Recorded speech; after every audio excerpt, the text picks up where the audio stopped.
Jadi ceritanya gini Bang Heru dan pemirsa Madani TV, ketika di Yaman beliau berkiprah sebagai guru ya. Ilmunya jangankan ketika itu di Mekah ketika belasan tahun saja sang guru sudah memberikan ijazah untuk menyampaikan ilmu, untuk memberikan fatwa, apalagi ditambah 15 tahun belajar di Madinah bersama Malik dan dilanjutkan kiprah dalam bidang ilmu ini ke Yaman dan bergugur kepada ulama-ulamanya. Namun saat itu terjadi fitnah ya. Jadi fitnahnya itu Imam Syafi'i ini mungkin oleh orang yang tidak suka atau gimana ya, dikait-kaitkan dengan kelompok pemberontak. Jadi ada 9 orang yang saat itu mungkin membuat petisi yang mau kudeta pemerintahan yang sah atau mau menyempal begitulah.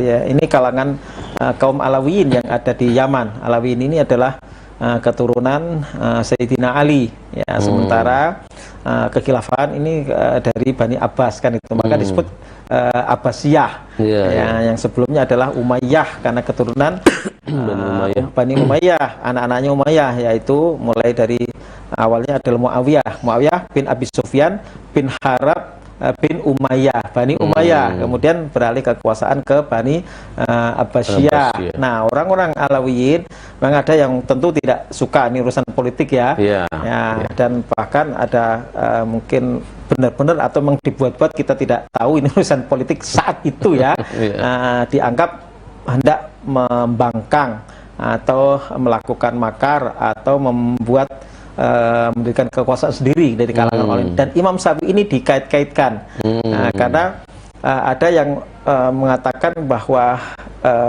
ibu dari Imam Syafi'i ini adalah Alawiyah. Tapi ini mungkin sengaja dikait-kaitkan saja supaya nyambung. Namun akhirnya tidak terbukti bahwa yang kuat adalah Imam Syafi'i ini Quraisy, tapi dari ibu itu adalah Yaman, gitu kan. Nah, selanjutnya 9 orang ini akhirnya ya ditahan dan diajukan ke di bawah ke pengadilan lah, ke pusat ya, yaitu ke Baghdad. Di Baghdad ya. Ke Baghdad. Nah, dari akhirnya, Yaman dibawa ke Baghdad ya. Baghdad. Nah, akhirnya Imam Syafi'i pun tiba di sana dan tentu adalah disidang kan. Disidang atas tuduhan membuat makar mau ikut serta dalam penggulingan kekuasaan. Ini juga terjadi sama seperti fitnah dulu Imam Abu Hanifah, sehingga dia harus lari ketika dikopakan, dia sempat di penjara. Tapi kalau ini memang betul-betul dia memang mendukung Imam saat itu ya, ada yang memang dia dukung ya dari kalangan Alawi. Nah, akhirnya Imam Syafi'i mampu mematahkan semua tuduhan itu dan akhirnya beliau bebas. Dan disitulah beliau mendapatkan anugerah berguru, bertemu dengan Qadhi Irak, orang ulama nomor 1 ya, qadhinya yaitu Imam Muhammad bin Hasan Asy-Syaibani. Imam Muhammad bin Hasan Asy-Syaibani adalah murid langsung dari Imam Abu Hanifah dan yang menjadi qadhi Baghdad. Jadi ulama nomor 1-nya di kekhilafahan Bani Abbasiyah era Harun ar-Rasyid adalah Imam Muhammad bin Hasan Asy-Syaibani ya, menggantikan qadhi sebelumnya yaitu qadhi Abu Yusuf. Keduanya adalah murid utama dari Imam Abu Hanifah. Jadi ini akhirnya ya begitulah cara Allah mempertemukan dengan ulama dan mematangkan keilmuan Imam Syafi'i. Jadi di Mekah semua ulama-ulama Mekah diserap, kemudian ke Madinah kita tahu sampai wafatnya Imam Maliki, kemudian ke Yaman dan ketemu dengan murid utama Imam Auza'i dan Imam Alais bin Sa'ad kan, sampai kemudian akhirnya ke Baghdad menyeraplah ilmu dari madhab Hanafi. Jadi ini makin matang. Betul. Dan ini pelajaran yang sangat luar biasa, Ustadz. Saya jadi ingat ketika Buya Hamka itu dilecehkan oleh orang ya. di Mekah itu juga ternyata ada juga pelacur kok gitu kan. Tapi Buya Hamka menjawab dengan bijaksana tanpa mementahkan itu. Ya, di Amerika saya nggak dapat kok. Di Amerika saya nggak dapat kok. Karena memang tergantung dari apa niatnya. Dan ini juga ketika beliau itu justru dalam situasi yang mencekam, tapi disitulah justru Allah itu adalah satu keberuntungan sebetulnya, Ustaz. Allah mempertemukan dengan ulama besar yang juga murid langsung dari Imam Abu Hanifah. Jadi kalau tadi ketemunya Imam Malik itu kan ibaratnya numpang truk lah gitu kan. Betul. Tadi ikut kafilah itu kan dibawa, ini anak ini pengen belajar, pengen berangkat ke Madinah ketemu Imam Malik.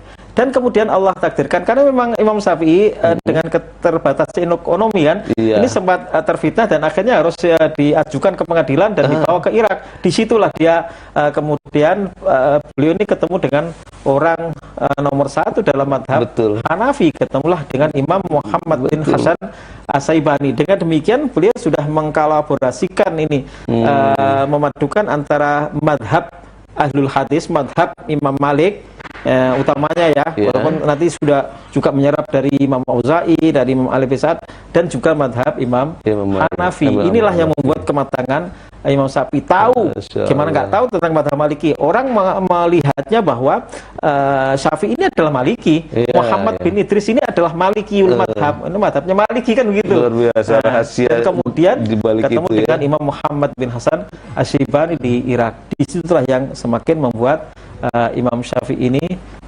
mencapai kematangan. Masya Allah. Jadi belajarnya banyak kan zaman itu, Bang Heru ya. Di Gajah, kemudian ke Mekah ketika kecil, dan dalam riwayat lain beliau sempat dibawa oleh ibunya ke Yaman, ke keluarganya. Jadi ke pakliknya dari pihak ibu itu ada di Yaman, kemudian belajar di Mekah, ke Madinah, kemudian balik ke Mekah, kemudian lanjutkan ke Yaman di usia yang memang sudah mulai matang, itu usia 30-an tahun ya.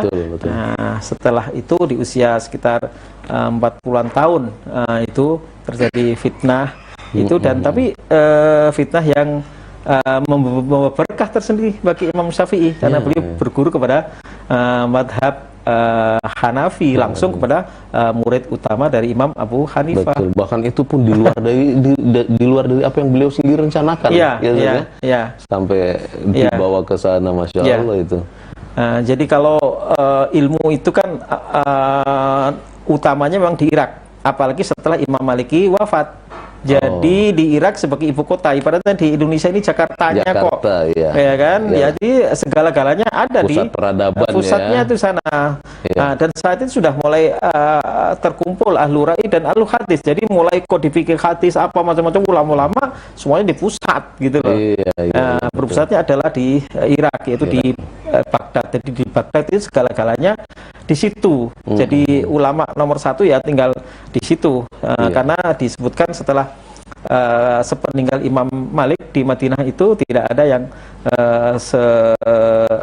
menonjol Imam Maliki, apalagi murid Imam Maliki kan kemudian tersebar. Banyak yang hebat-hebat itu kemudian balik ke Maroko, balik ke Mesir, kan gitu kan. Dari berbagai penjuru dunia yang kemudian menyebarkan ajaran dan madhabnya di negeri masing-masing. Ya, sementara Imam Maliki memang orang Madinah asli, ya tinggal dari sejak kecil, sejak lahir adalah di Madinah. Maka disebut Imam Darul Hijrah. Imam Darul Hijrah ya Madinah, Imamul Madinah dari Imam Maliki. Ya, jadi perjalanan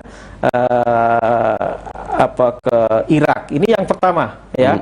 Setelah itu beliau belajar menyerap, tidak disebutkan berapa lama, tapi setidaknya 2 tahun belajar ke Imam Muhammad bin Hasan Asy-Syaibani. Setelah itu beliau kembali ke Mekah dan mengajar.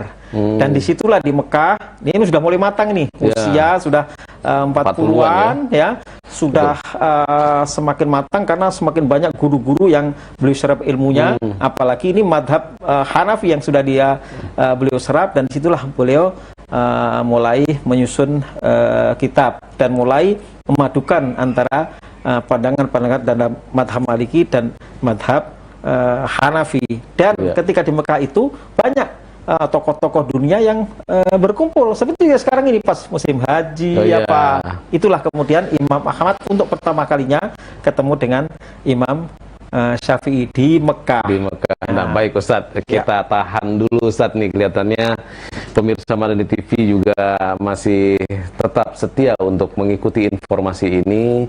Bagaimana, ya tentunya ingin tahu lah tentang Imam Syafi'i ini. Tadi dari Yaman sudah ke Mesir dan sekarang belum ke Baghdad, ke Baghdad ya, terus ke Baghdad, balik ke Mekah ini sekarang kita mengikuti beliau di Mekah. Sampai ke Mekah Ustadz, dan kita akan lanjutkan pemirsa Madani TV setelah jeda yang satu ini.